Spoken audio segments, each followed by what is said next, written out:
First off, you see here, we have another disclosure regarding real estate agency relationships. And then you have the consumer privacy, all of the normal forms that you would find with a listing or a purchase contract, PRBS, wire fraud, seller's advisory, and all that good stuff. So I wanted to take this opportunity, even though it's not a seller disclosure, this is an agent disclosure or broker disclosure. Hang on one moment, trying to keep track of who's in my class. Alrighty.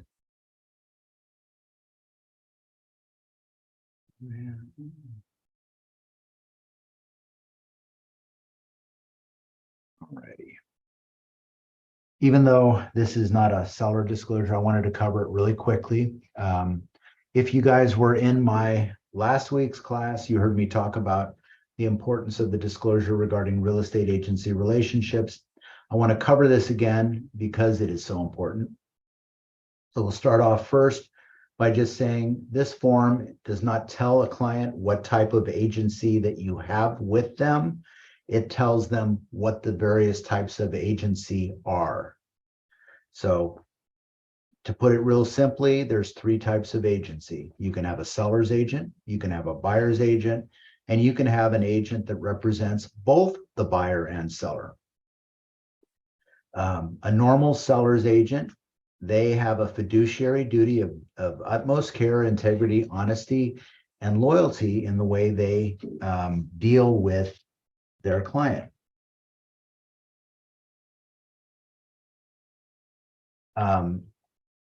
Now, if you boiled it down as simply as you possibly could, a seller's agent, their duty is to get the seller the most price under the best terms. That's where the rubber meets the road. A buyer's agent, they owe that same fiduciary duty of utmost care, integrity, honesty, and loyalty in their dealings with the buyer. But again, where the rubber meets the road, their fiduciary duty means that they have to get the buyer into the property for the lowest price and the best terms. So you can see where those two fiduciary duties might butt heads. Now, very important, even though you owe that fiduciary duty to your own client, you also, as it states here, if you look, there's this section right here, to the buyer and the seller, you owe the following duties. And it's also under the buyer's agent. To the buyer and the seller, you owe these duties. Number 2 is identical. It says you owe a duty of honest and fair dealing and good faith to the buyer and the seller. And that doesn't matter who you represent. Now, that doesn't mean you can't negotiate hard on behalf of your client, but it means you can't do stuff that's underhanded, that would be cheating, that would be dishonest. You have to treat both sides honest and fairly. All right. Now, that covers the first two types of agency.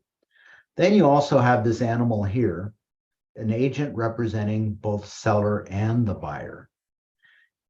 You've probably heard the term dual agency. And there's really, and this is where it gets a little confusing, there's two types of dual agency. And I'll give you examples of both. So let's just say in the first example, Edith lists a property and puts it in the MLS, and it's the first weekend coming out, and Edith is going to hold an open house. So she plans this big event. She's got balloons. She's got a red carpet. She handed out flyers through the neighborhood. She is going all out for her client. Signs are up. She's got 20 signs throughout the neighborhood, all pointing to here. And Edith is in there, and she's got people coming in and out. And all of a sudden, John comes in, John is a buyer. He's interested. He saw the signs. He's interested in this house. He looks around and says, dang, Edith, I like this house. Can you write an offer for me?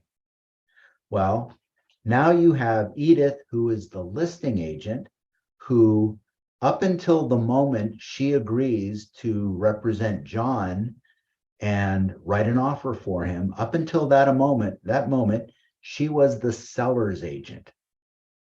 Now she's also becoming the buyer's agent. She's going to represent both buyer and seller.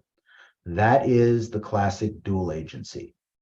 Now, when that happens, to some extent, although she might get a larger commission because she'll be getting the listing side commission and she'll be getting the buyer side commission. So she might get a larger commission, but the reality is that makes her, the fact that she's now dual agency makes her life a little bit more difficult, because now she is very limited as to what information she can pass from seller to buyer or from buyer to seller. And I'm talking about confidential information that she might know about each of those parties. So for example, if John would be willing to make an offer above the list price that the seller wants, I'm sorry, if John would be willing to pay more than the seller's trying to get, Edith could not say to John, well, you know, the seller will take less than that. It's only listed at this price. Likewise, if the seller was willing to take much less, Edith can't say that to the buyer. So you can't say that buyer's willing to pay a price different than what they're, you know, than what's asked, and you can't communicate that information back and forth. So in some respects, it limits you. And let me explain, before I move on to the second type of dual agency, let me explain why that could be an issue. If Edith is listing the property, as we said before, and I'm representing a buyer, and I'm not talking about me, I'm as the broker of Edith's brokerage. I'm just some other agent. So let's just pretend I was with Coldwell Banker, and I'm representing a buyer, and I find Edith's listing on the MLS, and I'm getting ready to make an offer for my buyer. And I do what I normally do. And I call up Edith and I say, hey, Edith, you know, typical questions you would ask is the property still available or is it about to go pending? No, Bruce, the property is still available. Okay, great. Do you have any offers on it? No, we don't have any offers on it now. But if Edith said, let's just say Edith were to say to me, we don't have any offers on it now, but we really need one. My sellers have already put an offer in on a new home in Roseville, and we need to get this sucker under contract. So Bruce, if you're going to bring an offer, do so now. Well, to me, when Edith says that to me, if she were to have done that, that's telegraphing to me that this seller is desperate. So two things would have happened. One, Edith would have been in violation of her fiduciary duty to her seller. And number two, Edith would have told me information that I am free to use with my buyer. And I might say to my buyer at that point, okay, we were planning on doing an offer at $300,000. Let's now do it at $290 and see if the seller will accept it. So by telling me that her seller is desperate to sell because otherwise if they don't get it under contract, they're going to lose this new home purchase that they're trying to wrap up, that telegraphed to me information that I am now free to pass on to my buyer.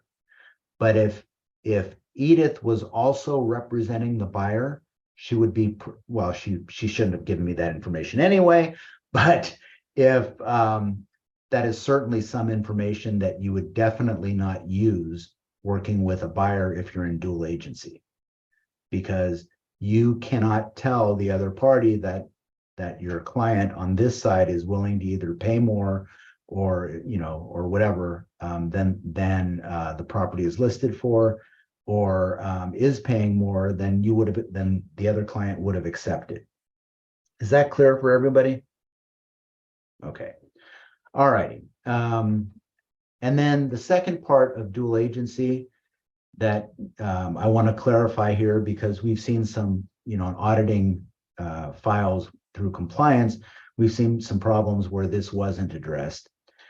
When you write, if you're a buyer's agent, you're writing an offer for a client, on the first page of the actual contract, where you put your brokerage and your name and your license numbers, if you are a agent, as a buyer's agent, and you belong to the same brokerage as the listing agent, and that happens frequently. At KW in Sacramento, Sac Metro here, we've got 260 something agents right now.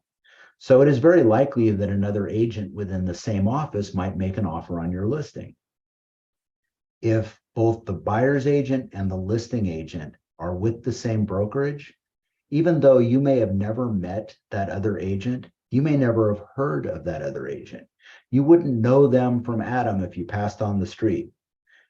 But if they're in the same office as you, if their license is hung under the same corporate license number as you, that's also considered dual agency. So when you're a buyer's agent and you write that offer, you need to check the boxes that say the buyer's agent is representing both buyer and seller, and the listing agent is representing both buyer and seller. Clear on that? Okay. All right. That's the disclosure regarding real estate agency relationships. And then, of course, you have the California Consumer Privacy Act advisory and disclosure that just says that we're going to be careful with all the personal information that we get from you. Fair housing and discrimination. I don't think I need to cover that in detail. I covered that on the listing, and I'll cover it again on the purchase in a little bit more detail. And then the last class in our series is all devoted to fair housing. And then the PRBS, possible representation of more than one buyer or seller, disclosure and consent. This is one that it's required for every file, just like the agency disclosure. And basically, this form was born out of a lawsuit in Southern California that occurred a couple decades ago now, and it involved a Coldwell Banker office. And in this situation, a Coldwell Banker agent at a brokerage listed a property for, we'll call him seller A. Property is listed, sign goes out in the front yard. The neighbor across the street, we'll call him seller B. He sees that sign and he calls the same agent to list his property. So now this agent's got competing signposts for sale of those properties across the street from one another. Another agent out of that Coldwell Banker office has a buyer, and that buyer decides to go look at the second property that was listed instead of the first property. The buyer buys the second property. The seller one, or seller A, gets ticked off and sues Coldwell Banker's brokerage, claiming that the agent steered the buyer to the house that was listed second instead of his house. Well, it was a stupid, baseless lawsuit, and it was dismissed at trial. But the gal, Coldwell Banker's general counsel at the time, was a gal named Victoria something or other. I can't remember her last name, but she was also on the CAR board of attorneys that prepares these forms. And she saw an opportunity for a form. And so that's how this form was developed. And basically it says, look, we represent multiple buyers, multiple sellers. If somebody doesn't buy your house and they buy some other one instead, don't sue us. We don't choose which house a buyer buys. The other great thing this form does is it talks about, one more time, about dual agency. So client cannot state that they weren't aware of dual agency. And then lastly, but not least, and this is, I'm not even sure why this is in the form, but I love the fact that it is here because most agents don't know this. And I think, and actually I got a call from a broker with us this morning who had an issue involving confidentiality of offers. And I don't think most agents are aware that unless all parties, buyer, seller, and agents agree to and sign a written confidentiality agreement, when you write an offer for your buyer and send it to the listing agent, they do not have to maintain confidentiality on that offer. They are free to leverage your offer against other competing buyers in order to try to jack up the price of the final sales price. So bear that in mind when you send an offer over. Unless you use a confidentiality agreement, that listing agent is free to leverage your offer against competitor buyers, get a better price. A question on that, please. Yeah. So if not all offers have confidentiality agreements, then Most don't. most don't. Yeah. So would you just mention the offers that you can discuss as a listing agent? You would leverage those, but maybe mention that there are some that cannot be discussed, or how do you go about it? Well, number one, I don't think I've listed a lot of, I mean, probably a couple thousand properties in my career.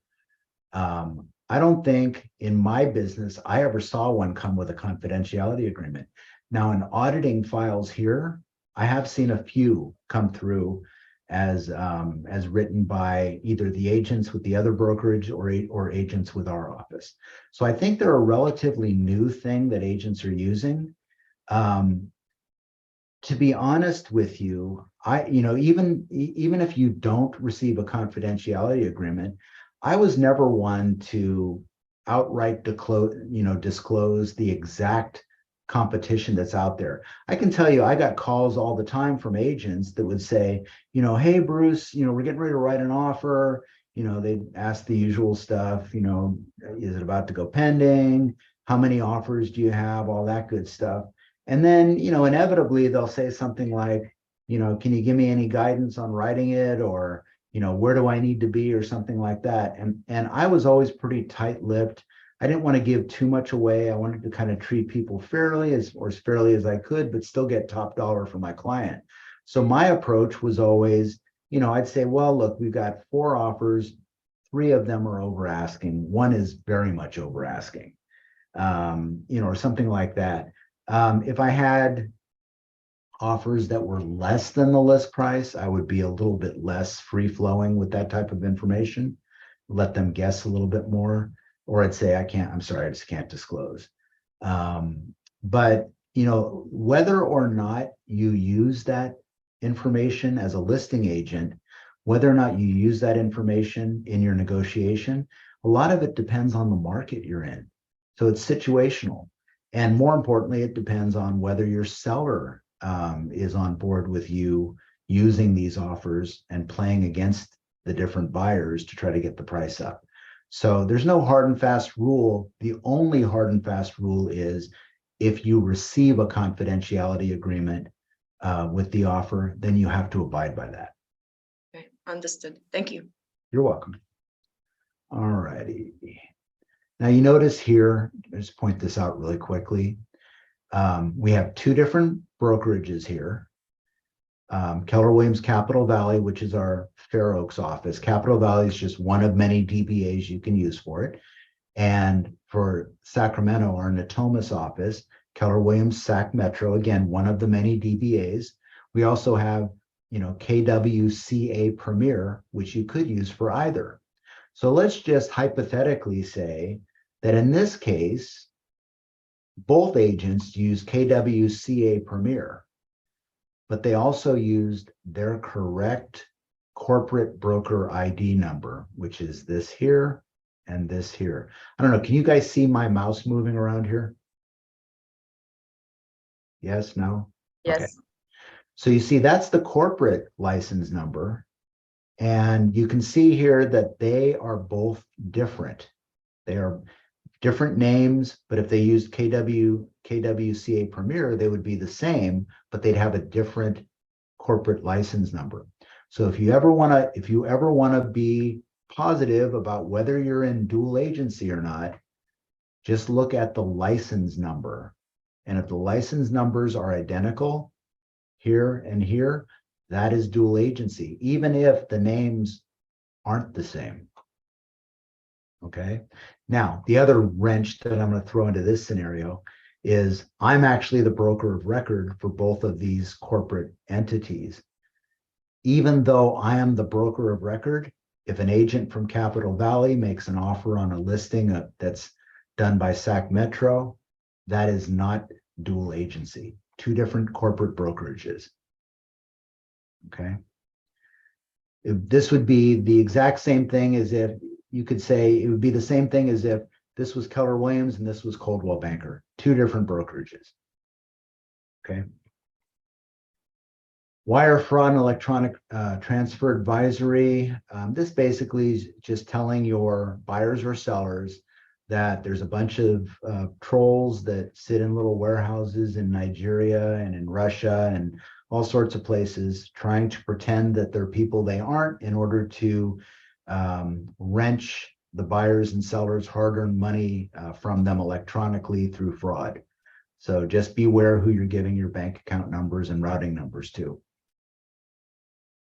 Then we have a seller's advisory, and this is a super, super important form. This form, and so let's back up just a second. In California, the law of the land in California used to be something in Latin, it's called caveat emptor, stands for let the buyer beware. And what it basically meant was if you bought a property and there was a defect with that property and you discovered it after you closed escrow, well, too bad, you're screwed. And then there were some important court cases. The biggest one was Easton versus Strasburger. And what came out of these cases is California was no longer a let the buyer beware state.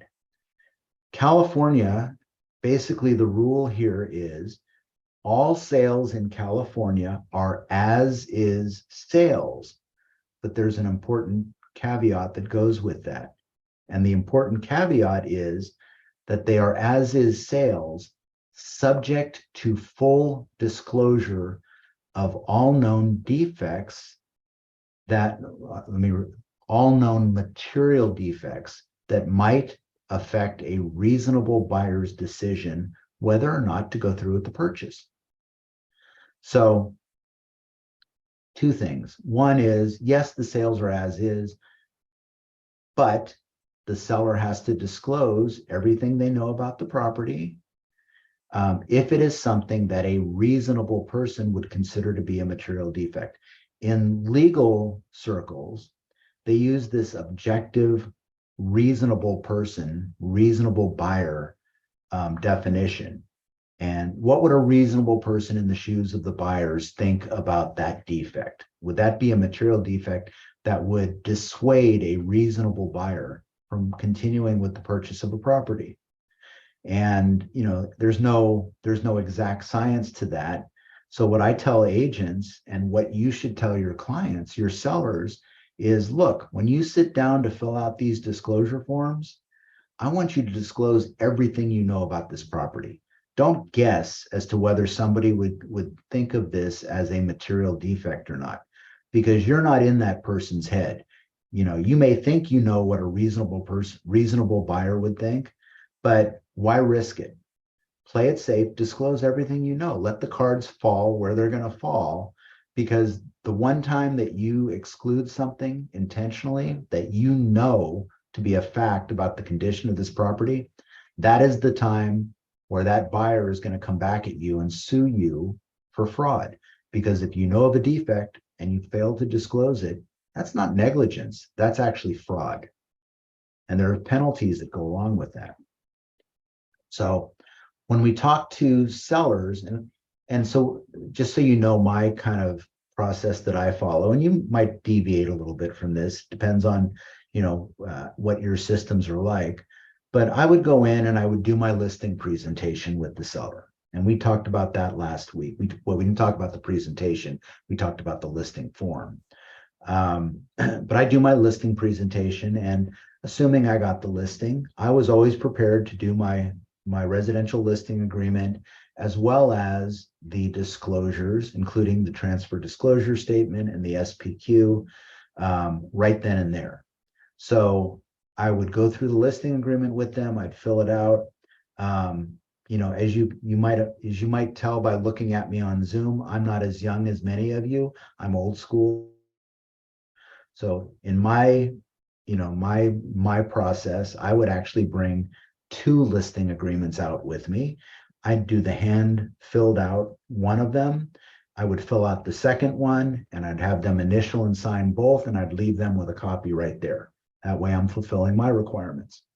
Then I would go through, the issue of what you have to disclose, why you have to disclose it, explain all that stuff with them. And then I would sit them down with their transfer disclosure statement and their SPQ, and I would ask them to start filling that out. And I'll tell you a little bit more about those forms in a minute. While they were filling out that form, because it'll take them a little bit, I would take my agent visual inspection disclosure and I would walk around the house and I'd be filling out my AVID. That way, once the property is in the MLS and it's active, if we got an offer right away that was accepted, I already have my AVID done that I can send over to the buyer's agent along with the TDS, the SPQ, and we've got half the battle done right then and there, making our disclosures to the buyer side. If you wait until after you get under contract before you do the SPQ, the TDS, your AVID, you're already behind the 8 ball, and you may miss important deadlines by not giving the buyer enough time to review this stuff. So get it done early. Now, as far as disclosures go, the thing that's beautiful about this form is it breaks down general disclosure duties and statutory duties. And to explain this to you, in general, the way you can look at it is general disclosure duties could be things like, the neighbor in the house directly in back of my house has a pit bull that every morning at 2:30 a.m. starts barking. That would be a general disclosure duty. Or I'll use one from I have a home in Natomas Park in Sacramento, and we're about 4 or 5 miles from the train tracks that cross Elkhorn in Rio Linda. And I can tell you that on a calm night at 4 a.m, I will hear a freight train going across Elkhorn, laying in bed 4 or 5 miles away. That would be a general disclosure duty. And you ask yourself, just talking about that one, is that something that a seller should disclose? Absolutely. What if your buyer is a light sleeper and that's not disclosed? That could make that property uninhabitable for them. Just saying. Another general disclosure duty. In 2022, I had Jose's House Painters paint the exterior of my home. That's a general disclosure duty.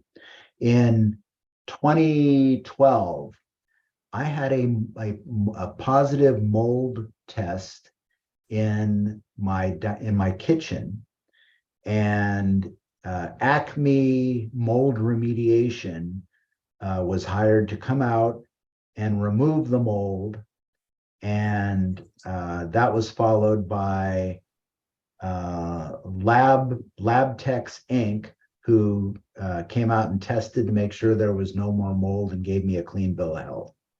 Those are general disclosure duties.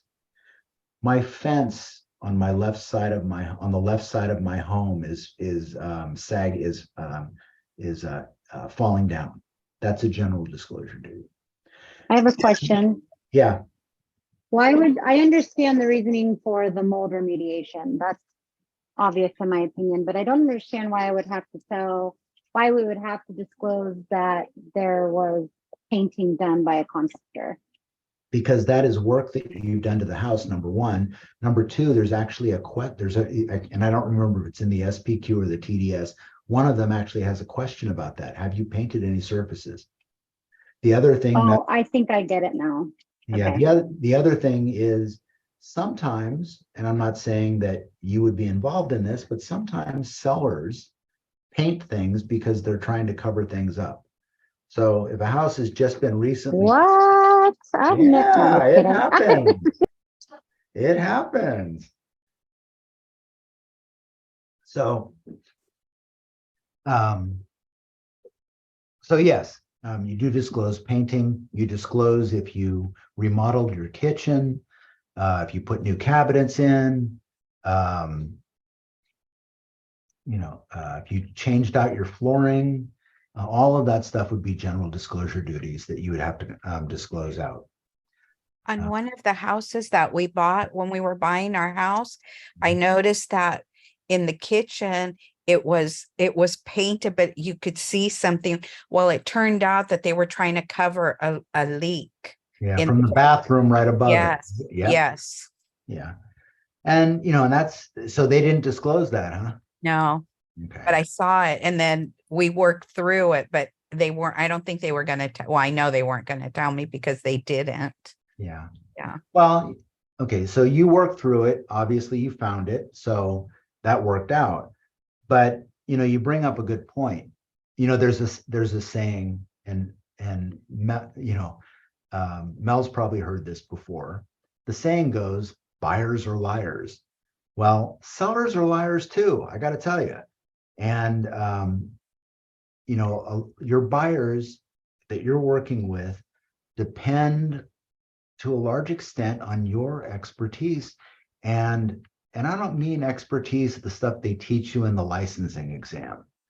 Those licensing exams, they're great. They're kind of like a barrier to entry to getting into real estate.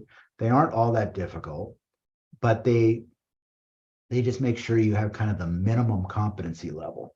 But it's your experience, and I'll give you an example of that can really save the rear ends of your buyers. My old business partner, Amy Coleman, she was representing right after we shut down our brokerage. I came to KW. She came to KW as a broker associate, and she's representing a buyer, and they get into contract on this house, and she goes out and she's doing her AVID, and she does, after many years together, she does really good AVIDs. And she's going around the house and she sees in the garage a sticker from a pest company that says they did an inspection on such and such date. And it was within the last few weeks. And she asked the seller's agent, we didn't get a pest inspection, but it says a pest inspection was done. Can you talk to the sellers and get us a copy of it? And the agent kept on stalling and wasn't doing it. And so, and that was on the phone when she first asked her in the house. And Amy's walking around the house further, and she goes into one of the closets and finds another notice of a pest inspection. And that was a few weeks different company. And so now the gears are starting to turn, and she's getting a little concerned because the agent apparently doesn't know anything about it. Well, Amy calls, I don't know if she called or if she accessed it online, but she reached out to the Pest Control Board, because I don't know if you know it or not, but if you get a pest inspection done in California, it stays on record and publicly available for 2 years. Pest companies have to send it in for documentation. She reaches out to the Pest Control Board because it looked really fishy. And the Pest Control Board says, well, it's not just those two. There were 3 other inspections done in the last 2 years. And 6 weeks ago, they tented the home to treat for termites. drywood termites, not subterranean. The only way to treat Boy, drywood is to put the old circus tent over it. So this was clearly, the agent knew about it. She wasn't disclosing it. The seller knew about it. They weren't disclosing it. And, Amy and I are talking and she goes, I think we should cancel. And I go, damn straight you should cancel. If this is the stuff you're finding out about now that they were concealing from you, how much other stuff are they concealing that, that's so shady. that some poor buyer is going to get stuck with? And so, but that expertise, Amy knowing to take that action, knowing that she could get that information from the pest control board, that's above and beyond what you learn in real estate school. And that I'm convinced that she talked to her buyer canceled. She had already paid for a home inspection. They canceled the appraisal. And so that was never done. So she was out, $400 or $500 for the home inspection. But, Amy, had the integrity to say, look, I don't need a commission this bad. You need to cancel. And that's what she did. So, pay attention to that stuff because buyers are liars, sellers are too. You like to think the best in people, but, you get stuff like this happen and changes your outlook on it. All right. So moving on, we get past general disclosure duties. We have statutory duties. It talks in here about natural hazard disclosure statements and things like that. In California, there are many statutory disclosure duties. They are things like, is the house in the flight path of an airport? Is it near a military ordnance disposal site? Are you in a flood zone? Are you in an earthquake zone? Is there an issue with serpentine rock that contains asbestos? If you're dealing with a property in the foothills, you might have issues that become statutory disclosures about, is there an old mine under my property? Yeah, that's a thing. All of these are what you call natural hazard disclosures. Now, you see in the print here, it talks about a natural hazard disclosure statement. This gets a little confusing, so I want to just spend a few minutes on this. A natural hazard disclosure statement is not the same as a natural hazard disclosure report. And I'll explain further. Under California law, a seller is obligated to provide a natural hazard disclosure statement to a buyer. That's in the civil code. Now, the seller can meet that legal requirement in two ways. One, they can take this form, this natural hazard disclosure statement, they can do the research on their own as to all those different things we talked about, earthquake, fault zones and flood zones and high fire severity zones and all that. But if they make a mistake doing the research on their own, the seller is liable for those mistakes. California Assembly and Legislature, they passed a law many years ago that said if the seller chooses to meet that reporting obligation by using a third-party disclosure company like Property ID or Cap City NHD or Disclosure Source or one of those many, there's probably 20 or 30 of them now, and that company makes a mistake, the seller as well as the real estate brokers and agents have a safe harbor. They can't be sued.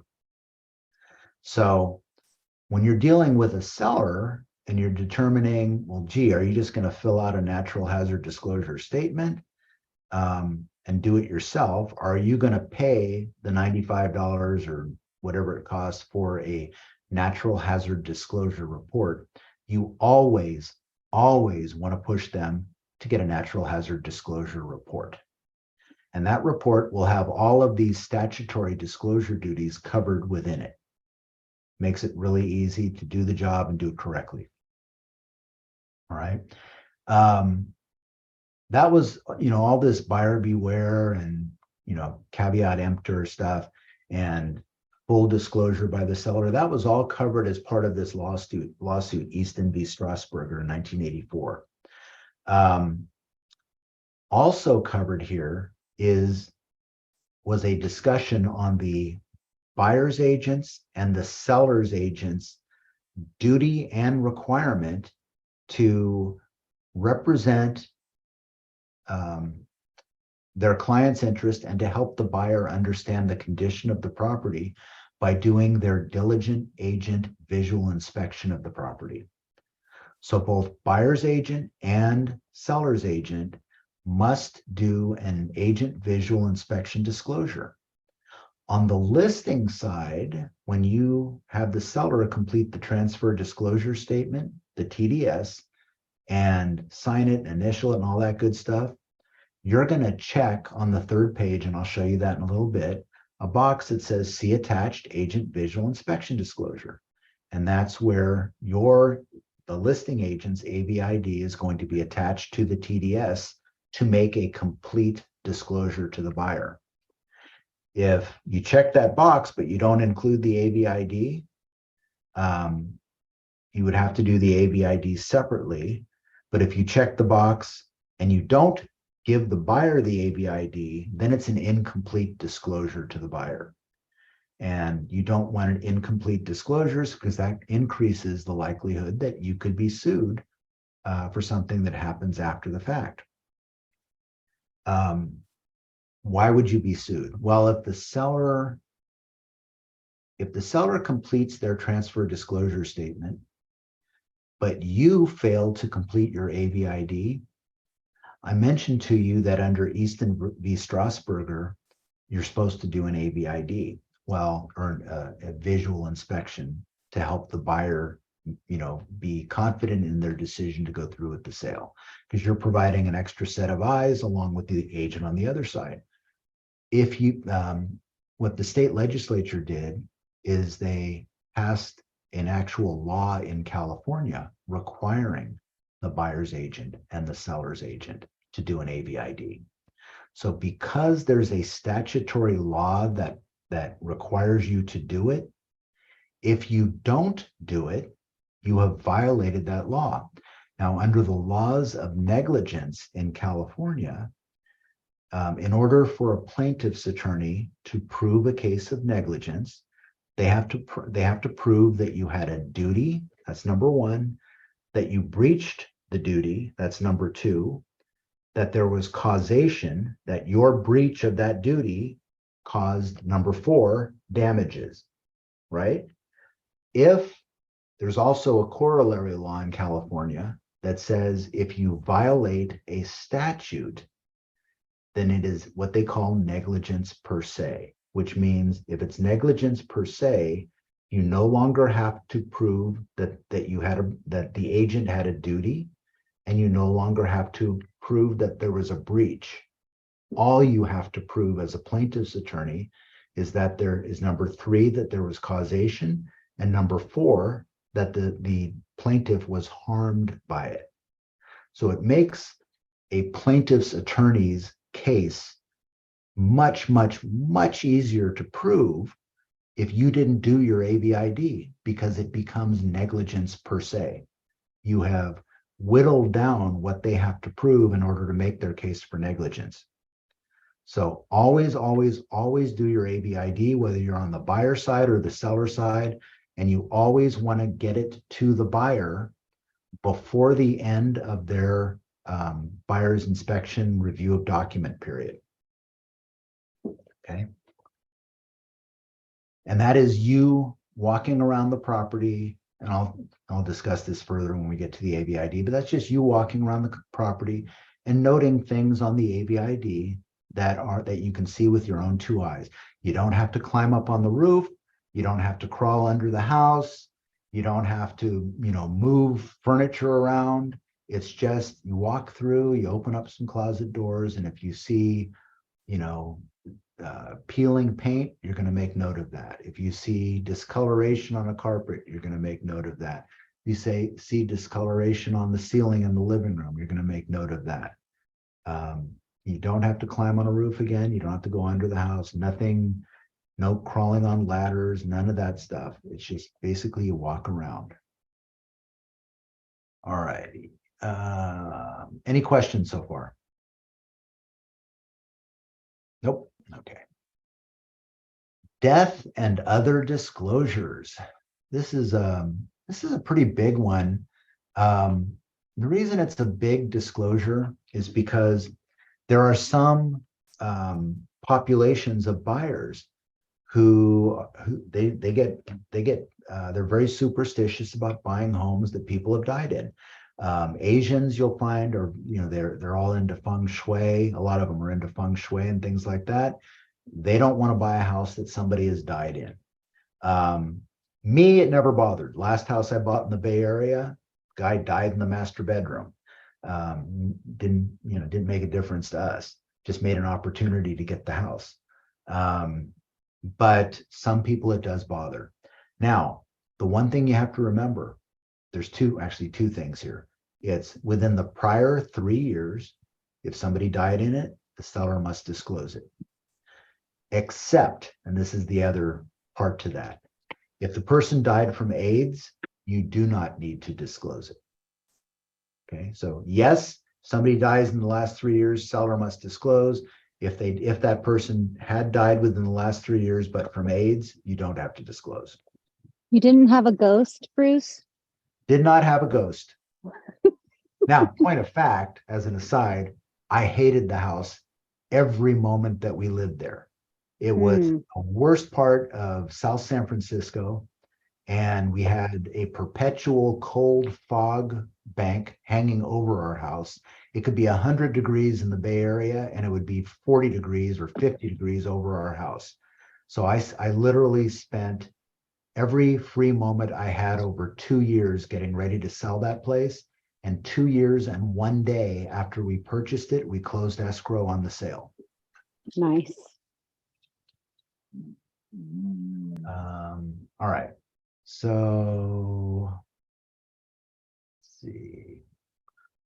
Withholding taxes. I do want to touch on this because I recently recently had a situation with an agent's file. The agent was selling a property and it was being sold by a successor trustee. But it wasn't a case where the trustee had died. Just the successor trustee was selling the property for the owner because the owner was infirm. And as it turns out, it was actually an investor property. And that wasn't discovered until a couple days before it closed escrow. Why is that important? Because if a home is not your primary residence, if you haven't lived in it for 2 of the previous 5 years, then under California law, the buyer and the title company are required to withhold 3 1/3% of the sales proceeds as a deposit to be paid to the Franchise Tax Board in California. And that can reduce the amount that the seller is going to get at closing by quite a bit. Well, this seller had no idea this was coming because the agent had not asked the question. Is it your primary resident? Have you been here for 2 of the last 5 years? Because when they get to title to sign their closing documents, they have to sign a state form. I want to say it's called like a 970 with the Franchise Tax Board or something like that. And that's where they're going to certify they have an exemption to this withholding. But if they're an investor, they won't have an exemption. And so, you want to, when you're working with your seller, you always want to hope for the best, prepare for the worst. So early on in your discussions, when you're giving them your net sheets, this is what I estimate that you're going to net at the closing. You also want to ask those probing questions. Has this been your primary, residence for 2 of the previous 5 years? If not, you might want to talk with your CPA because there may be withholding requirements because it's an investment property. You don't want to tell them categorically this is what's going to happen unless of course you're a CPA. You want to refer them out to the appropriate professionals, but you should know that you need to be thinking about this early on and get your escrow officer involved in it so they can confirm one way or another, so that you're not waiting until the day before you close escrow before they find out they're going to lose $30,000 or $40,000 out of their proceeds check. Let's see.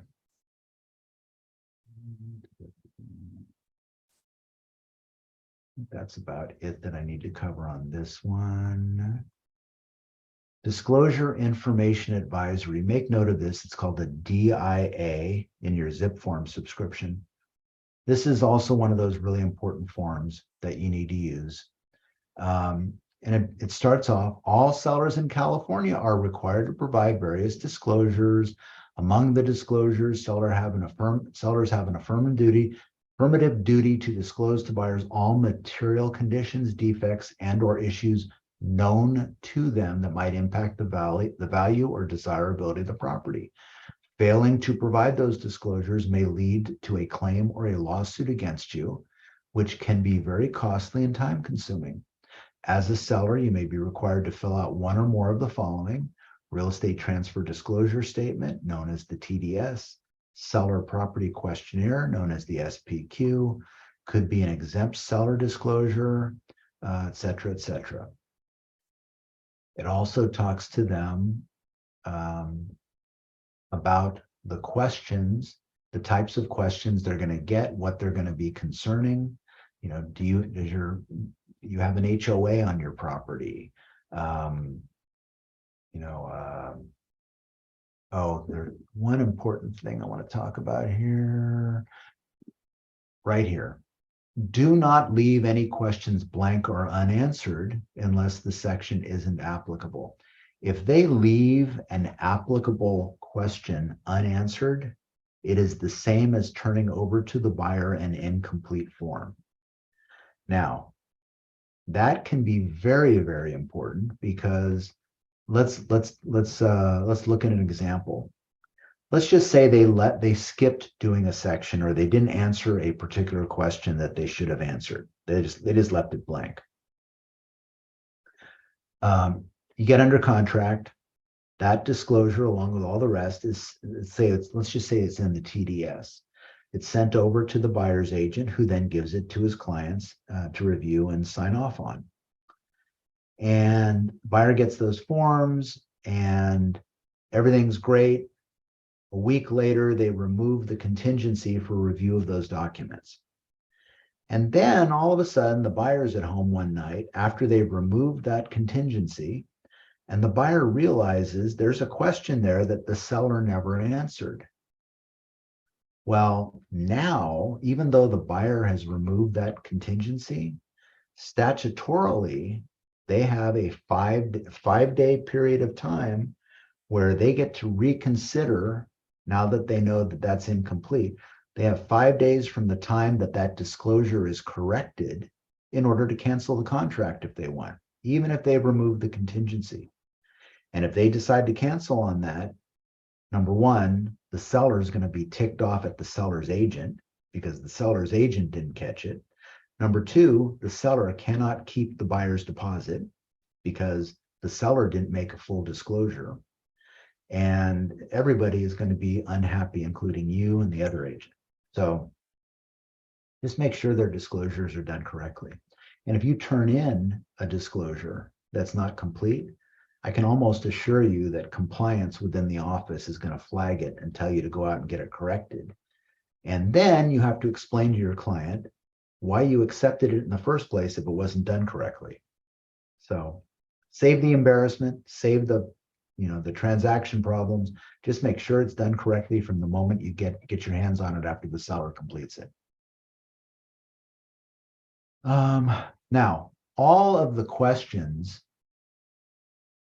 are asked in a way where they say, so let me back up. I'm babbling. The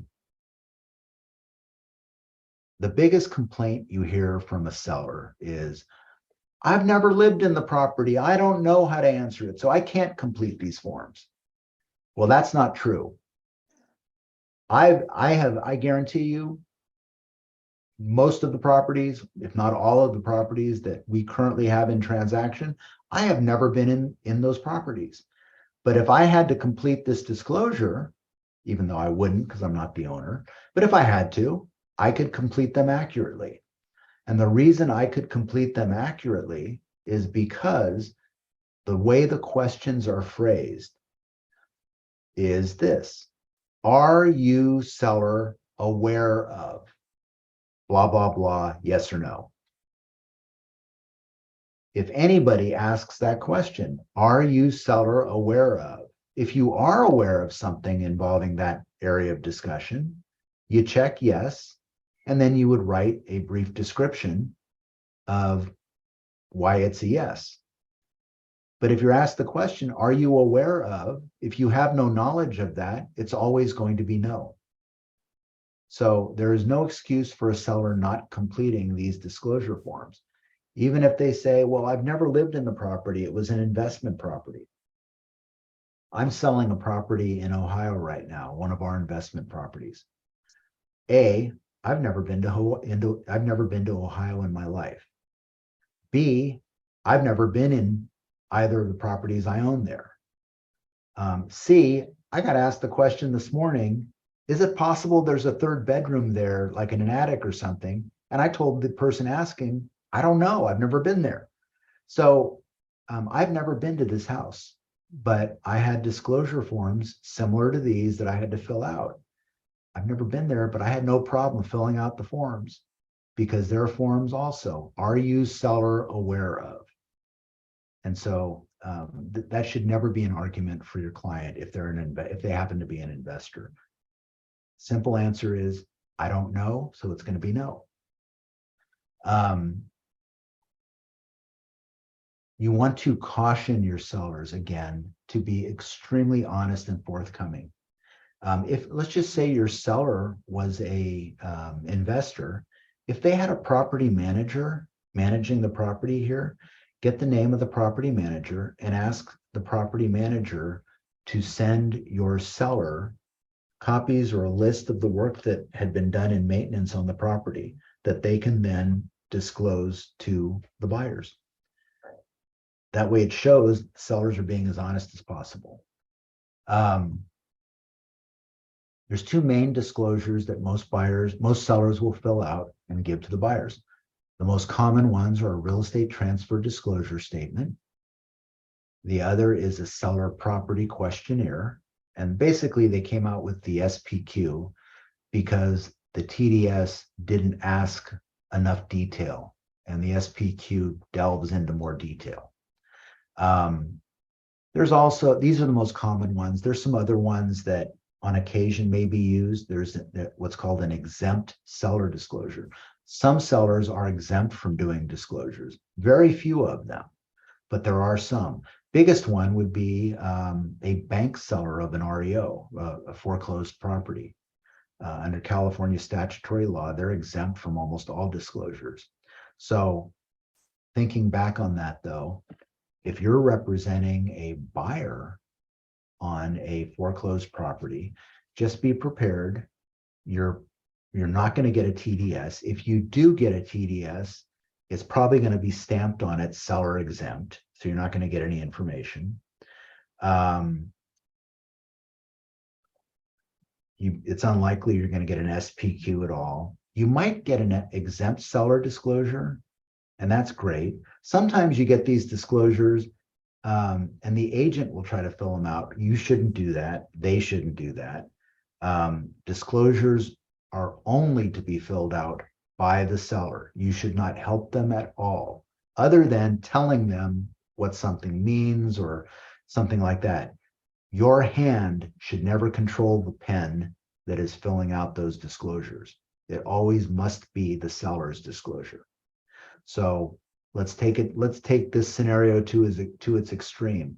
You're representing a 92-year-old infirm woman who's a widow. She has nobody who lives in the house with her, trying to sell her house. Should you have her dictate to you what to check here and here and here?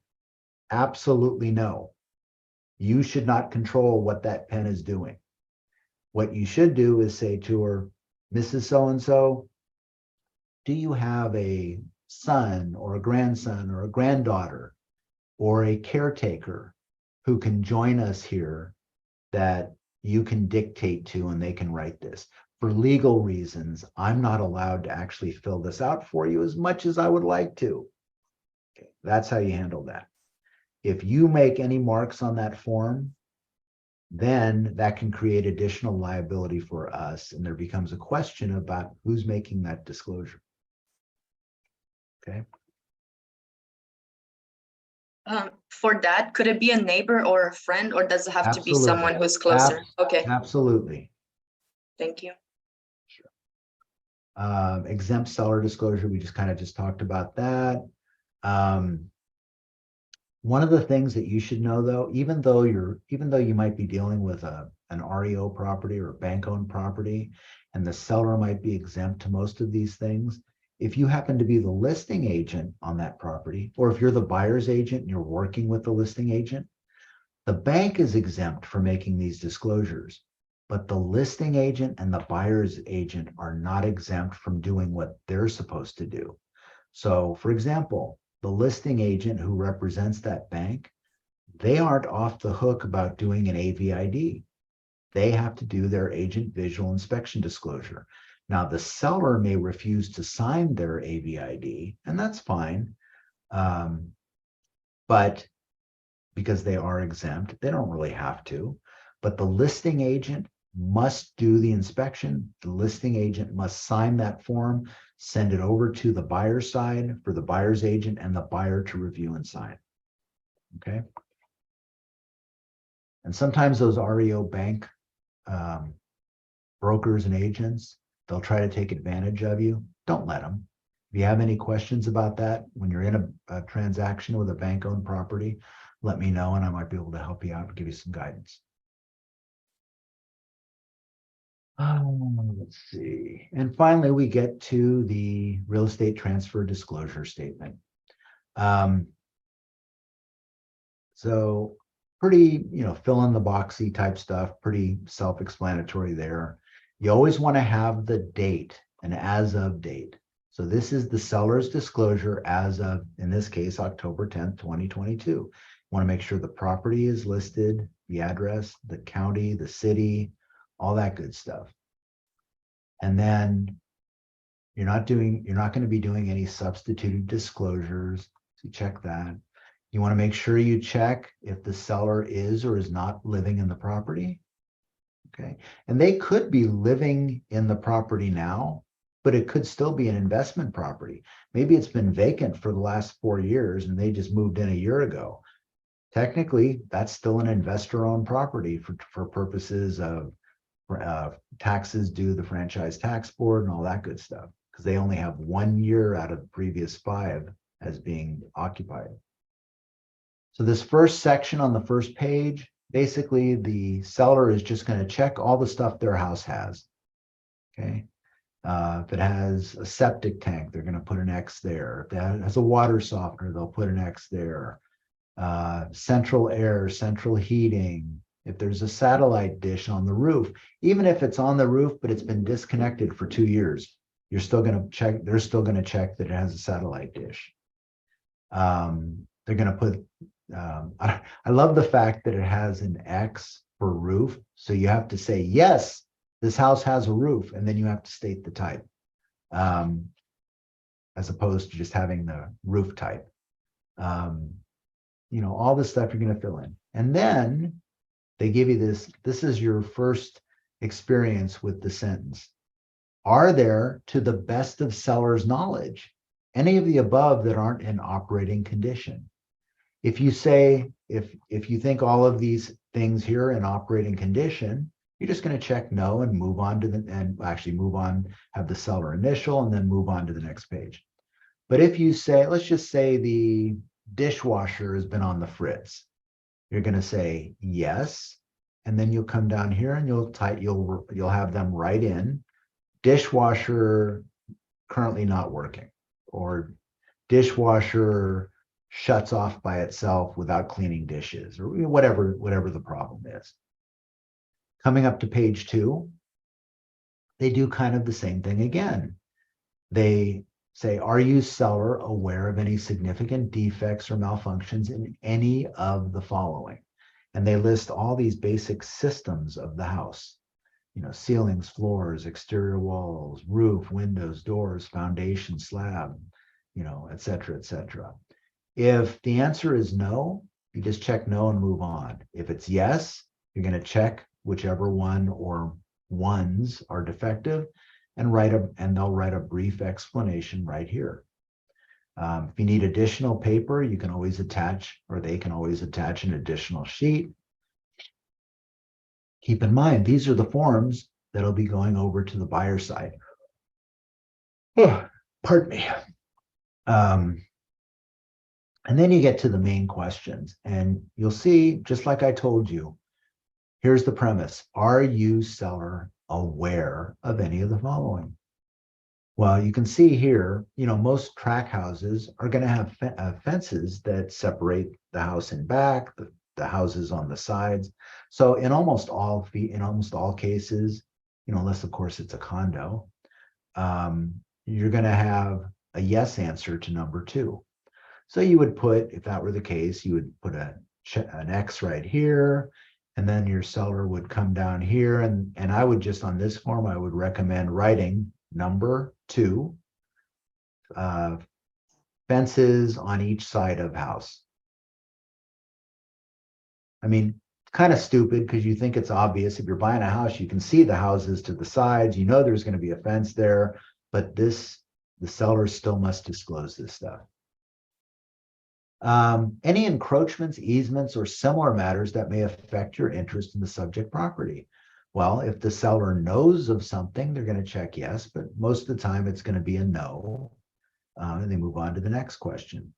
Things like room additions, structural modifications, or other alterations or repairs made without permits. That's a big one. If the seller knows about something, they'll put yes and explain. If not, it's going to be a no. Did the seller ever install a water heater and not pull a permit for it? That one might come up often. Are there CC&Rs that control what you can do with the property? Probably the majority of homes in Sacramento County do have CC&Rs. So that'll probably be yes, but then again, the seller may not know. If they don't know, they'll put no, even though maybe it is yes. If there's a homeowners association which can controls what you can do on the property, if it has a clubhouse or a gym or whatever, that would be a yes answer, and then you would explain.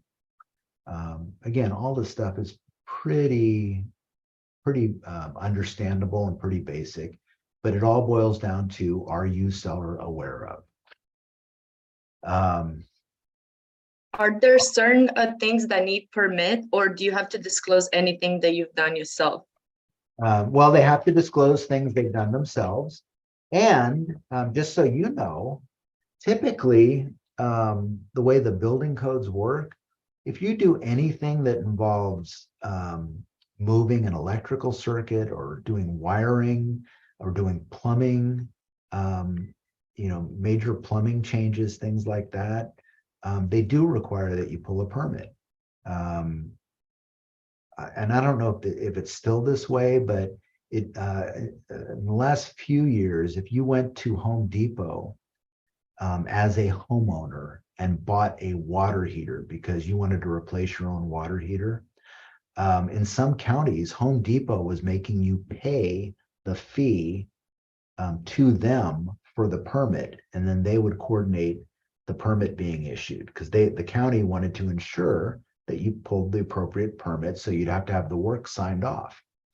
I don't know if that's still the case, but that was a few years ago.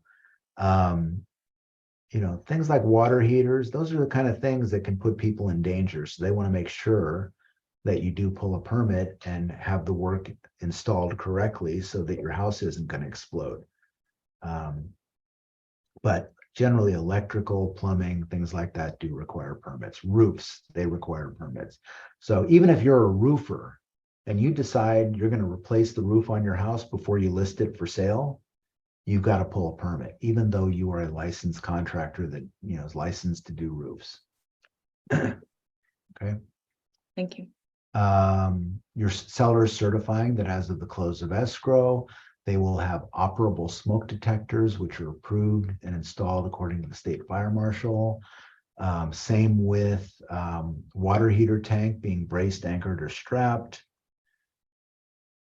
And then this is the third page of the transfer disclosure statement. And what you guys should be doing is checking this box that says, see attached agent visual inspection disclosure.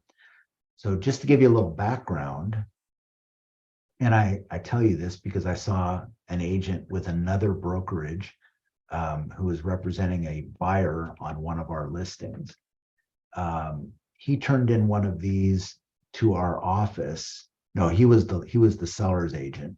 We were representing the buyer. Anyway, so in the years before the AVID first came out, the way the agents complied with their duty to do a visual inspection disclosure was we used to check this box here and we would do a little narrative in these 4 boxes or these 4 lines right here.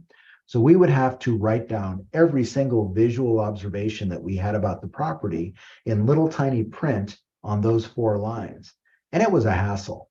And so, you know, at one point they came out with this AVID form and I started using it right away, even though most brokerages didn't require it yet.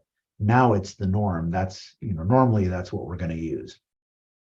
And the reason we like to use that is because it helps you avoid missing something because it breaks down the house into all the different areas. So, and believe me, you do a lot of AVIDs, there's going to come a time where you're probably going to miss something unless you are using a form like that.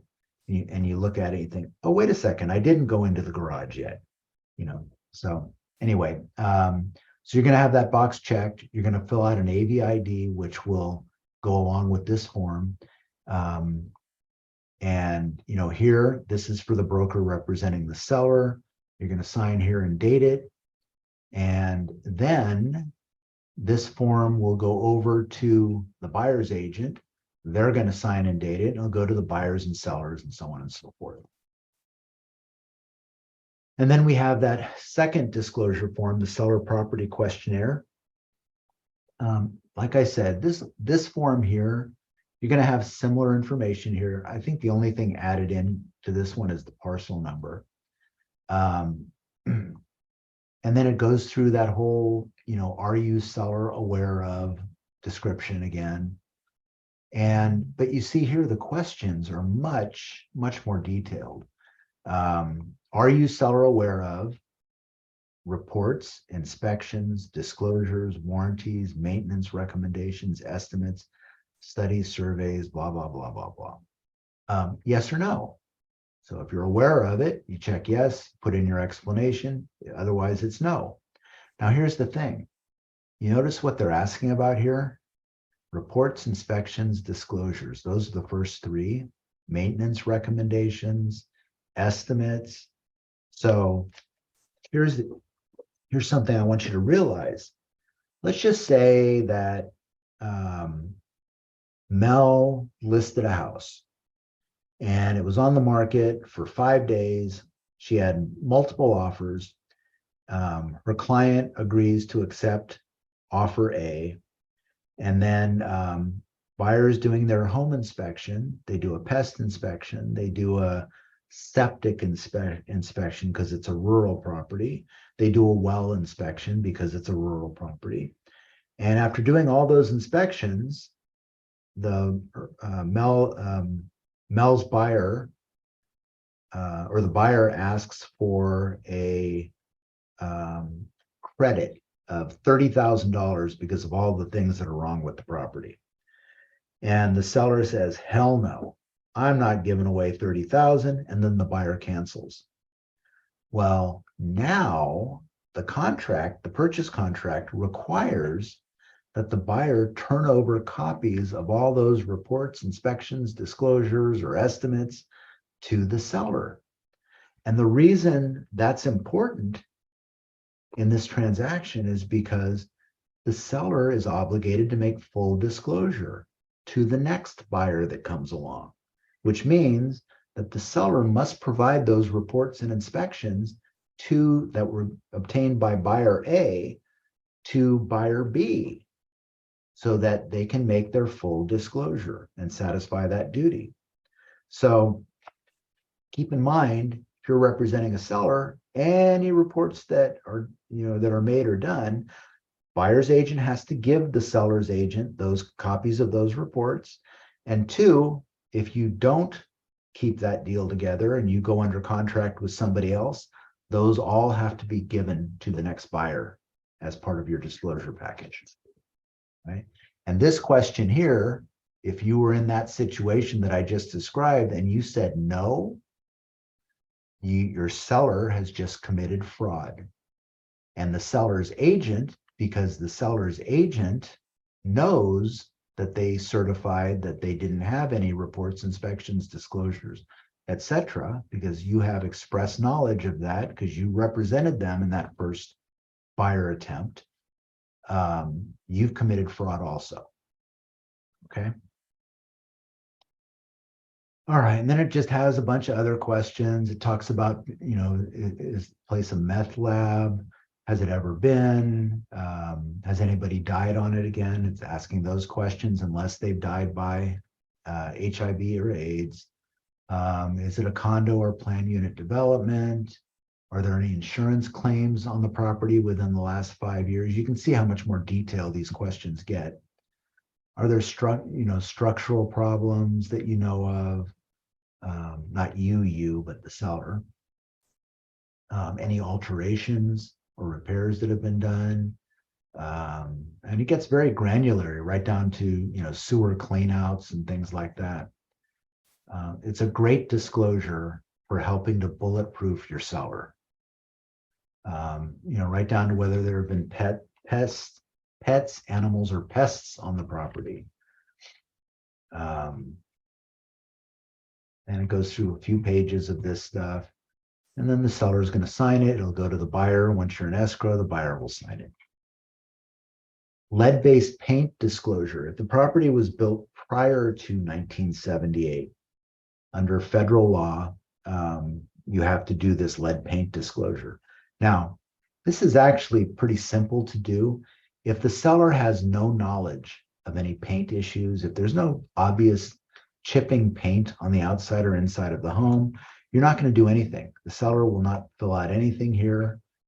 All they have to do is sign it, date it, initial it, sign it, date it, send it over to the buyer's side to initial and sign. Now, if the seller has knowledge of a problem with chipping lead paint or something like that, then of course they have to make those disclosures. And then we have our agent visual inspection disclosure that we've talked about quite a bit. This is a 3-page form. And it's as it shows right here, this is required under the civil code by both buyer's agent and seller's agent. So it's not something where the agent gets to say, I'm not going to do it. Now, what they could do if they wanted to, and they'd be stupid for doing so, is they could check that little box on the 3rd page of the TDS and write their little notes in and say, this is my agent visual inspection disclosure, and make note of anything they saw in that section. That would legally satisfy California Civil Code section 2079, right? Is that wise to do that? Absolutely not. Right?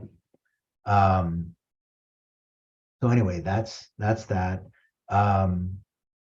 You're going to say the brokerage that's performing the inspection. So if this were you could say KW CA Premier, or KW SAC Metro if you're with the Sacramento office, or KW Capital Valley if you're with the Fair Oaks office. Any of those will suffice.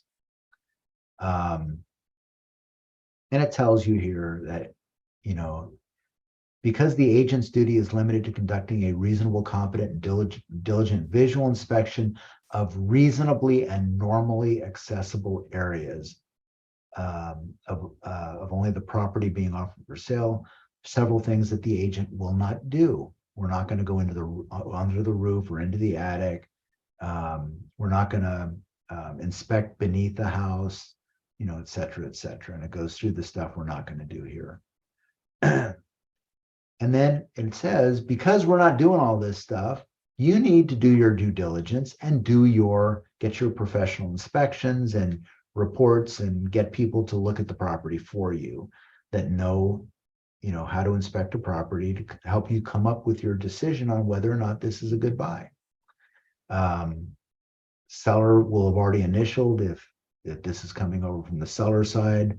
If this is done by the buyer's agent, the buyers will initial here and it goes over to the seller side for the appropriate signature. You want to make sure, and I didn't do this completely, but I was just trying to get a quick example for you guys, but you want to put the date and time that you inspected the house, what the approximate weather was like, and if any other people were in the house with you. And, you know, basically you're going with just your visual observations. And if you don't know what something is, don't make an assumption, just state facts.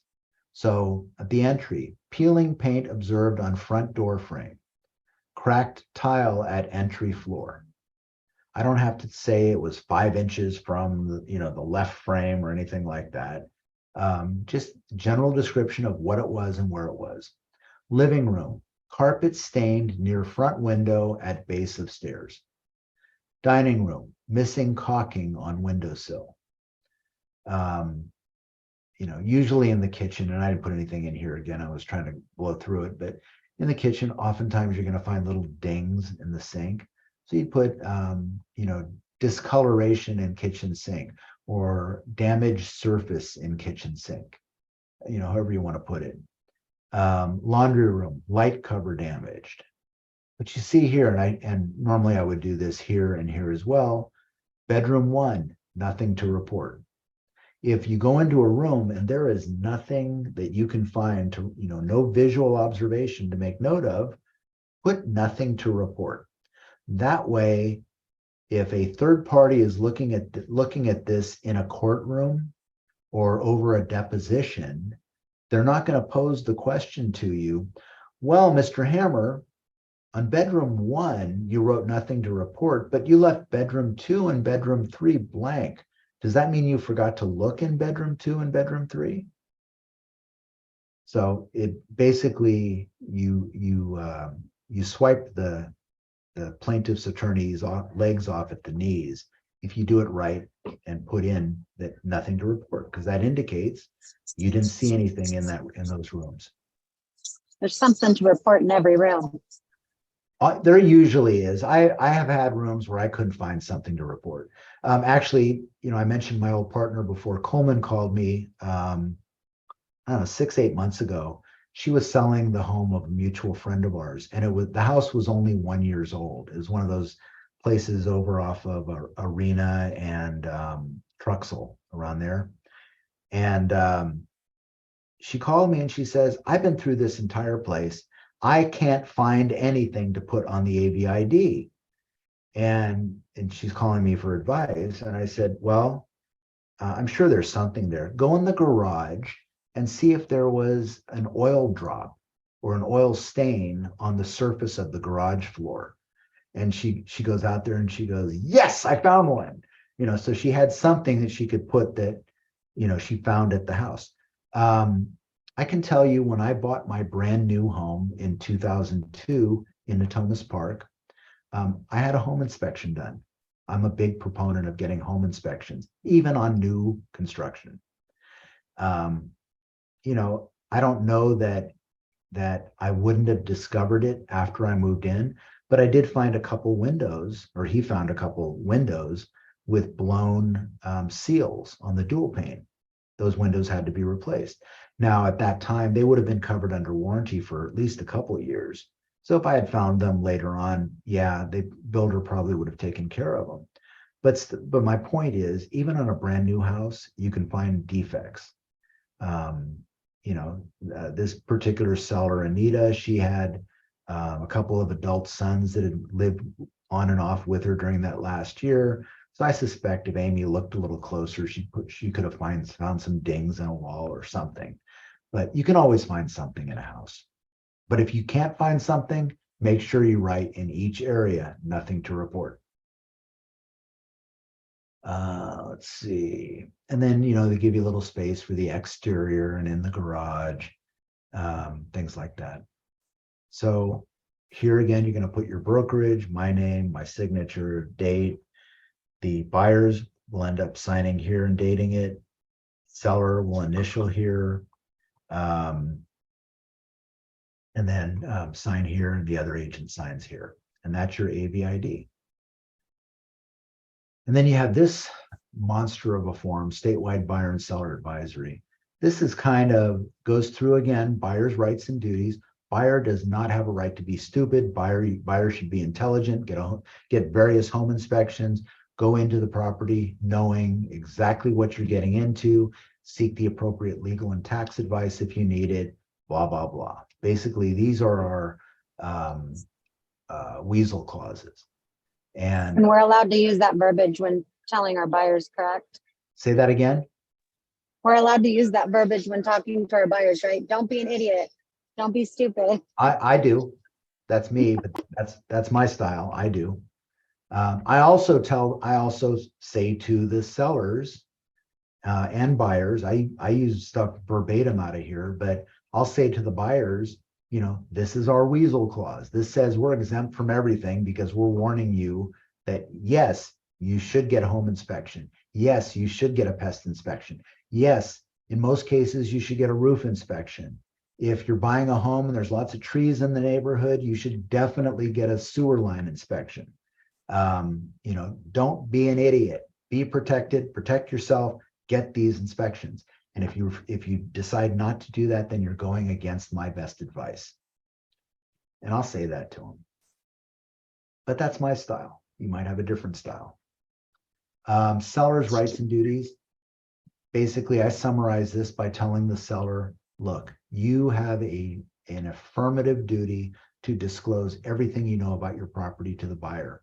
Because if it's, it may not be a big deal to you, but it could be a big deal to the buyer. And the one thing that you don't disclose, if it shows up later on after you close escrow, the buyer's going to say, you intentionally did not disclose that to us. Therefore, you committed fraud. Therefore, you extend the statute of limitations on me filing a lawsuit because fraud was involved.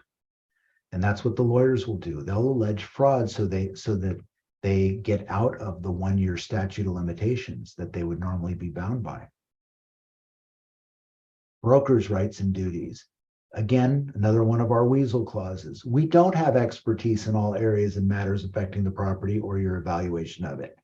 For most sales of residential properties, brokers have a duty to make a reasonable, competent, and diligent visual inspection of the accessible areas and to disclose material facts or defects that the inspection with our own eyes reveals. Many defects can't be discovered by our visual inspection. If brokers give a referral to another professional, we don't guarantee that person's performance, i.e. home inspectors. If a broker gives you reports, it's possible that different reports provided to you contain conflicting information. As you can see, this is a real genuine weasel clause. It basically says we're not liable for anything. Now, good attorneys can poke holes through this stuff just like they can anything else, but this is there for your protection. And then you got this humongous table of contents with 68 different sections in it. And if you go through this report, you see all those different sections and references, and it talks about many of the statutory disclosures that are made through the NHD. It talks about, good funds, home warranties, you name it. And you get to the bottom of that on page 14, and you'll sign it, the other broker will sign it, and buyer and seller will sign it. pick up the pace. I'm going a little slow here. There's a water conserving plumbing fixtures and CO detector notice. What else? Market conditions advisory. This has become, especially in recent years, this has come back again, and it's a very popular form. I would recommend using it with all transactions. Basically, it's saying, look, market may be crazy, but it doesn't mean you have to take unnecessary risks. Be careful. If you can't afford to bridge the difference between the list price and the amount you're offering, if you're offering way above asking price, if you're concerned that it's not going to appraise at that higher price, and if you've offered to bridge that distance by putting more money down in order to get the loan that you were trying to get for that property, be really careful making decisions like that, because it can backfire on you and cost you in the long run. Be careful about making offers that are not contingent on being satisfied by a home inspection. Just because it's a crazy market doesn't require you to do crazy things. You may not be able to buy the house that you want to get into today because of all the competition that's doing crazy stuff like this.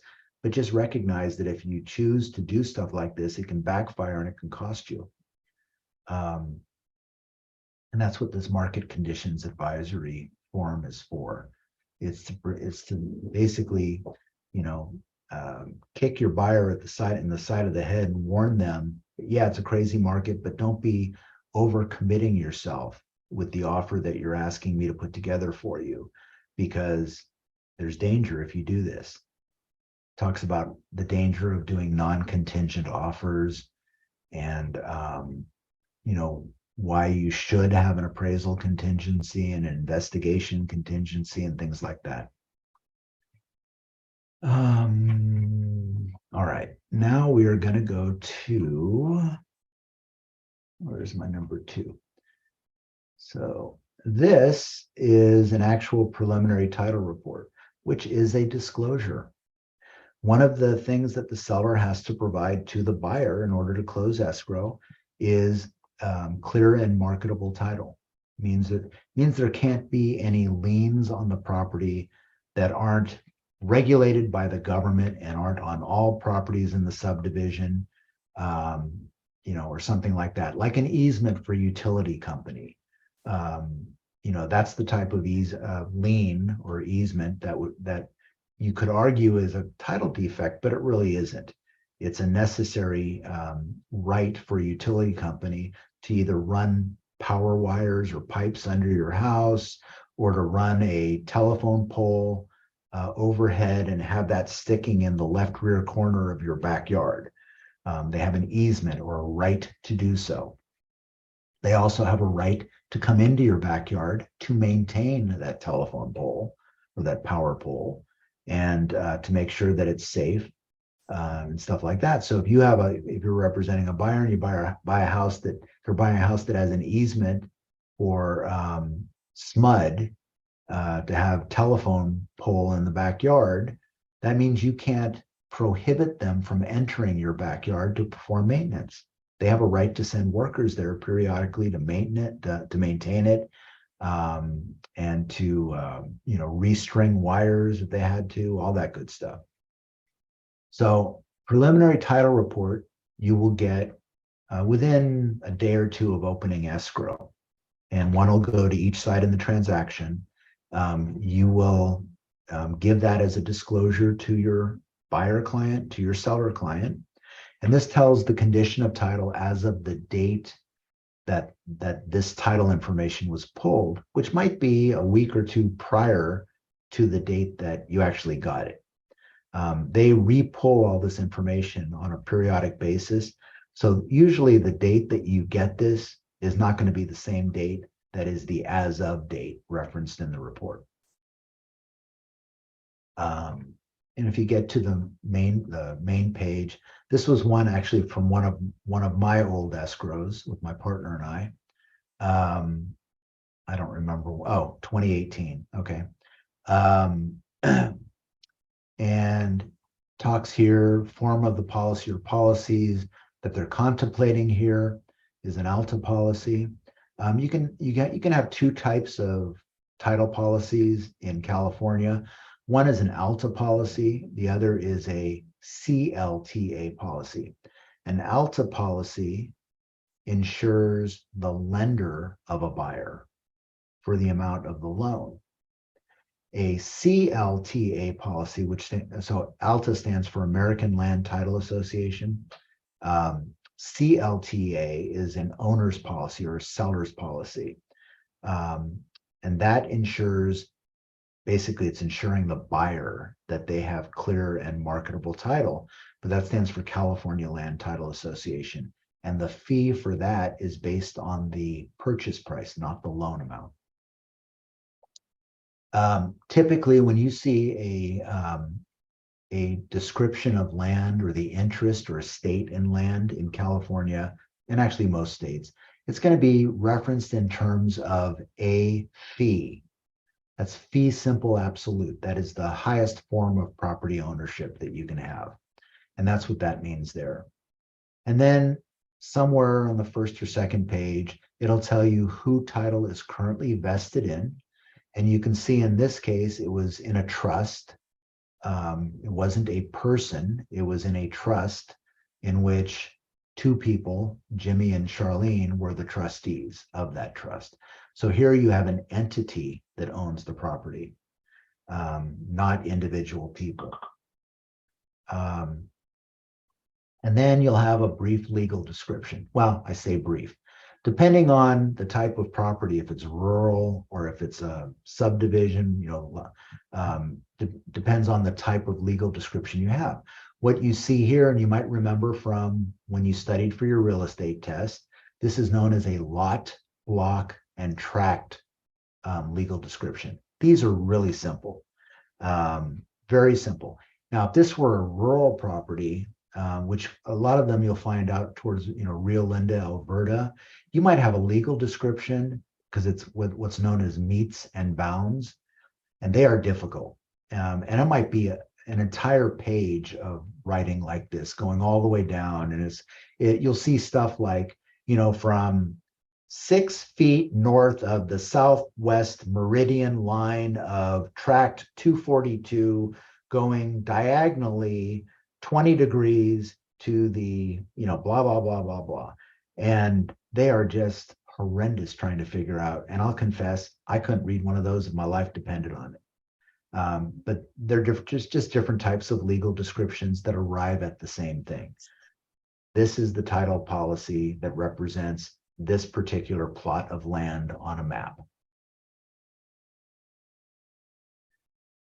And then you have the title company tells you, as of this date, there are exceptions in coverage. That exceptions meaning things that we're not going to insure against. So there are exceptions and exclusions to the policy once it's issued would be these items. And it talks about a lien of supplemental property taxes. It talks about the property being within the boundaries of this Energy Independence Program Assessment District. And so there's going to be probably associated taxes with that. Same type thing here. It tells the insureds and the interested parties that, if there's past due bills from any of these utilities, there are not going to be exceptions. They will be exceptions to title. And if somebody comes back with a bill from one of these, they're not going to insure against them. More exceptions here. CC&Rs, really important these days. Covenants, conditions, and restrictions are an exception. So covenant, conditions, and restrictions are the original developer or grantor of the land of a subdivision, where they come out and say, okay, I am going to allow on this property, I'm putting this into deed restrictions, anybody that buys one of the parcels within this subdivision, you are precluded from having chickens or other livestock on your property, or you must have a setback to the front most boundary of the house, between the frontmost boundary and the sidewalk, you must have a setback at the front of the house of no less than X number of feet. In the worst case of these CCNRs, especially ones from this year, 1946, in that day and age and earlier, and even up until about 1968, we had what are now illegal discriminatory CCNRs, things that would say something like, no person other than a Caucasian may occupy or live in the premises, or nobody but a Caucasian, or with the exception of servants, may occupy, the residence. Now, those statements, number one, they're all illegal now. Number two, they would be unenforceable because they'd be fair housing violations. But until last year, there was no real mechanism to enable a home buyer to remove those clauses.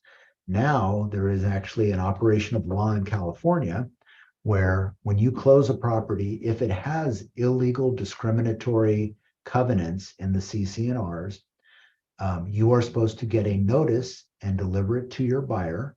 Now, reality is most title companies are doing this on all of them, but you have the legal requirement in California to give them this notice that says, if you want to remove these discriminatory covenants, all you have to do is advise your escrow officer before escrow closes, and they will be responsible for organizing and taking care of the removal of these discriminatory clauses. And I'm going to show you one of these in a second here. They look for open mortgages. So for example, if Jimmy and his wife had a mortgage on the house, in this case they didn't, but if they did, it would list the mortgage date, the mortgage amount, who the mortgage was granted to right here in these exceptions. That's not considered a dirty title because the title company will ensure that that mortgage is paid off at the close of escrow. Okay, so that would not be an exception that would go forward. It would be removed at close of escrow. Here. And then it has a section on it saying who the proposed insured would be. This would be the buyer. It tells the buyer what the current state of the property taxes are. And then, of course, if you're representing the buyer, you're going to be advising them that, number one, you should probably talk to an accountant because your property taxes are going to be increasing based on the current purchase price that you're paying for the property. And, you always want to give them that notice because you can see here, Jimmy's property taxes, because of when they bought the property, are $723 and some odd cents per year. Well, even at a $300,000 purchase price, which I think was low, let's see, 300. They're looking at $3,750 per year minimum in property taxes. So, ideally, if you're working with a buyer that's getting a loan, their loan officer is going to be giving them this information anyway, but it might not hurt to just remind them of that. Let's see here. All right, that's the big part of that. And then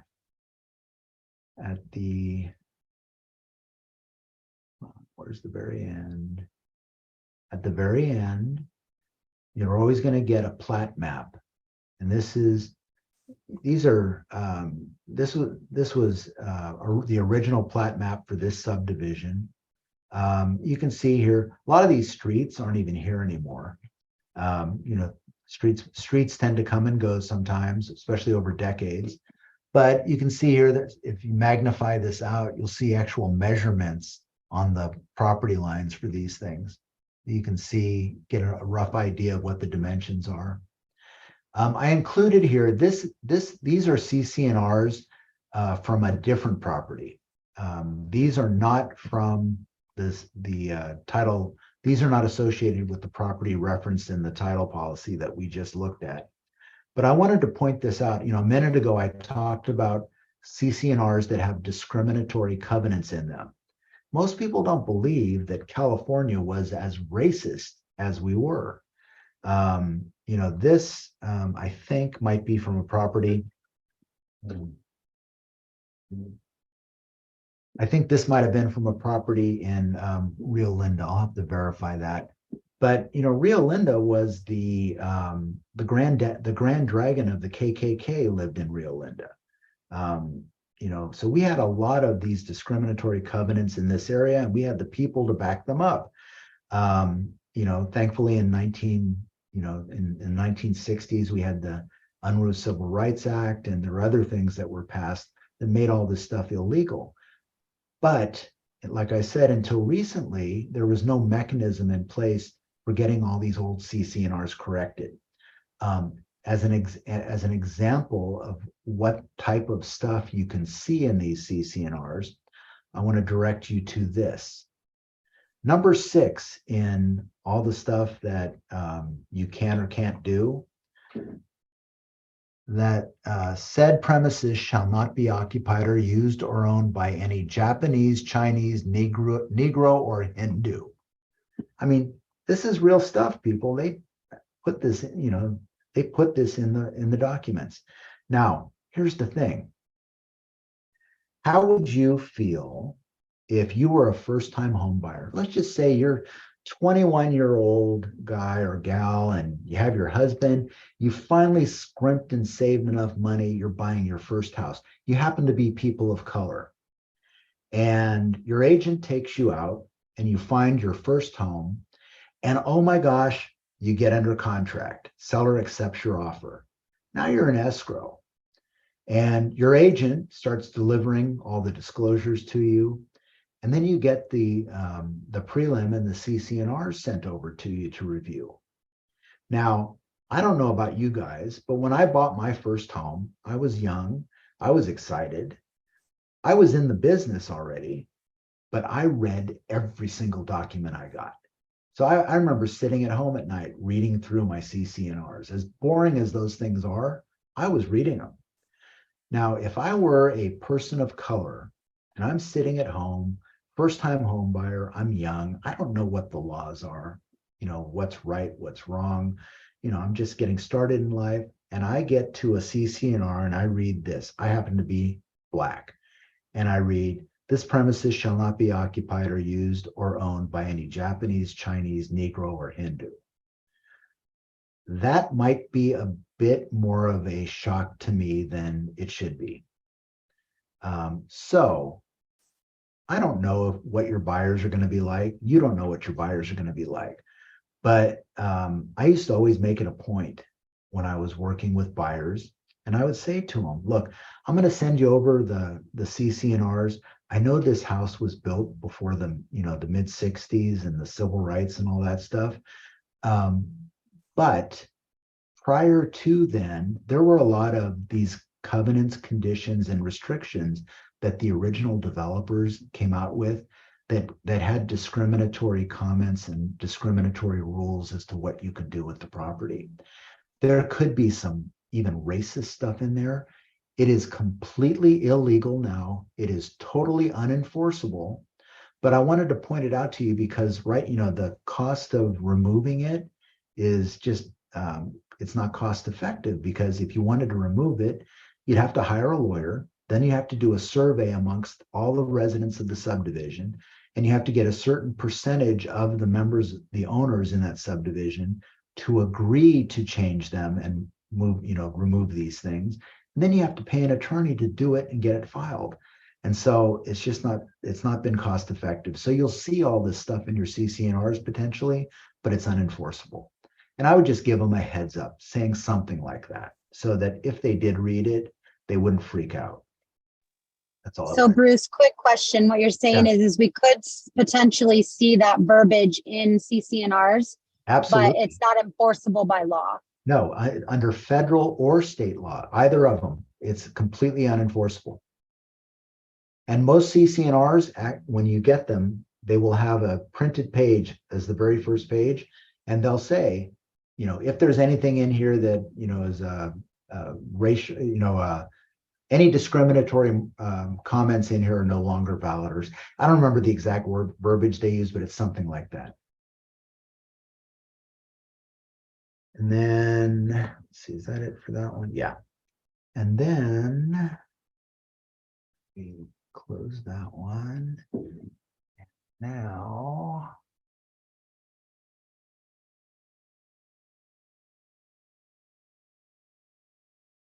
so this form here, if you go into your Zip Forms library and the area where you normally select your forms for a transaction, you can change the drop-down box to, I think it's under letters, car letters, or sample letters, or something like that. And if you go into there, you can find this form, and this talks about this form that you can now use to satisfy your disclosure requirements for these discriminatory covenants. And it talks about what is a discriminatory covenant, talks about the new law, talks about when is this disclosure required to be made. So it's anything after July 1st, 2022. It also says they're unenforceable. Who's required to make the disclosure? And that's what says we are. And all the other information you're going to need to know there. But more importantly than that, there is a sample letter for you to use. And if you go in there, it has the letter instructions. And then this page here, which you're going to fill it out with your name, your brokerage address, your phone number, email address, the date. You're going to have the buyer's name that you put in here, the property location, the city, state, and zip. And then it basically, this is your instruction to the buyer. And it says, this is how you can go about having these discriminatory covenants removed from your CC&Rs. Basically, it's you request the escrow officer to do it prior to the close of escrow. You sign it here, give it to them, upload a copy of this into your transaction file as well. That's all you have to do. And that satisfies your duty there. Now, this, forgot to cover this one. Do we have time? Yeah, I've got a few minutes left. This is one of many different brands, companies of natural hazard disclosure reports. And as you can see here, these are the main disclosures that they had to make for this property. Special flood hazard area, area of potential flooding, very high fire severity zone, wildland area that may contain substantial forest fire risks and hazards, earthquake fault zone, seismic hazard zone. By the way, this seismic hazard zone in this area, for at least the last 20 years, this has been mapped, not yet released by state.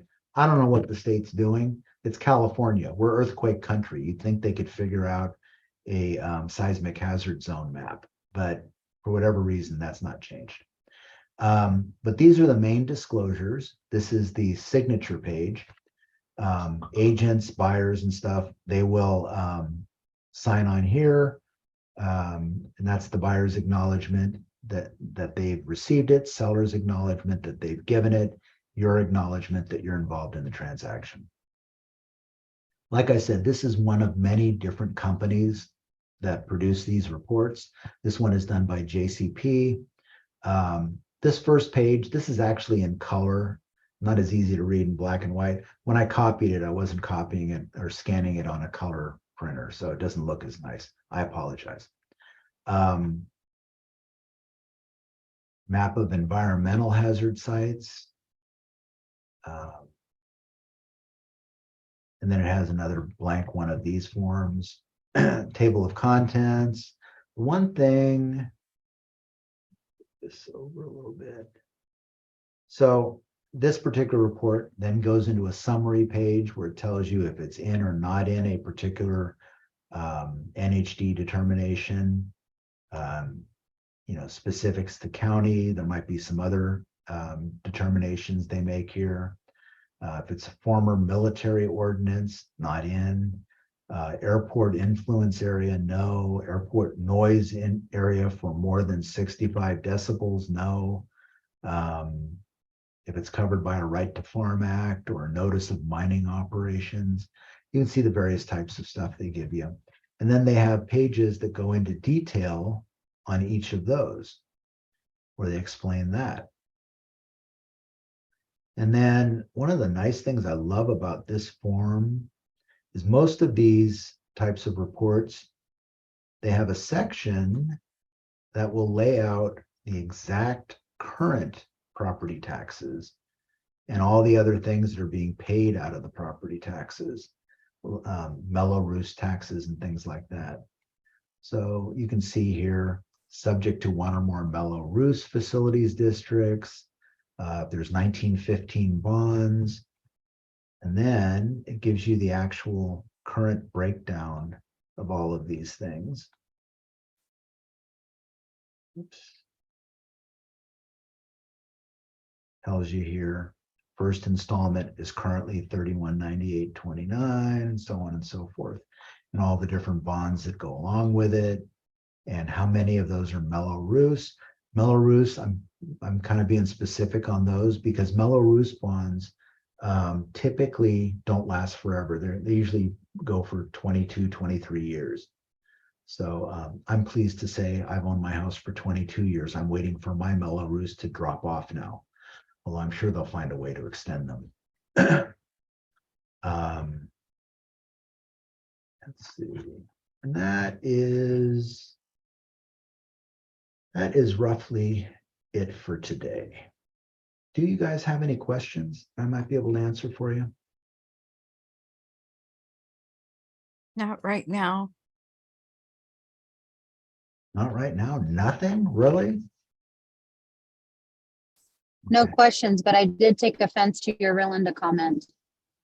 You did take offense to it? I No, I speak the didn't truth, really, but- Melinda. I You am can- a Relinda resident. I am offended. I told the truth. If you can find any fault in what I said, and it I wasn't. was dying laughing. Now I know two people that have that are from Rio Linda that have teeth. Oh my goodness. Wow. Now I'm double offended.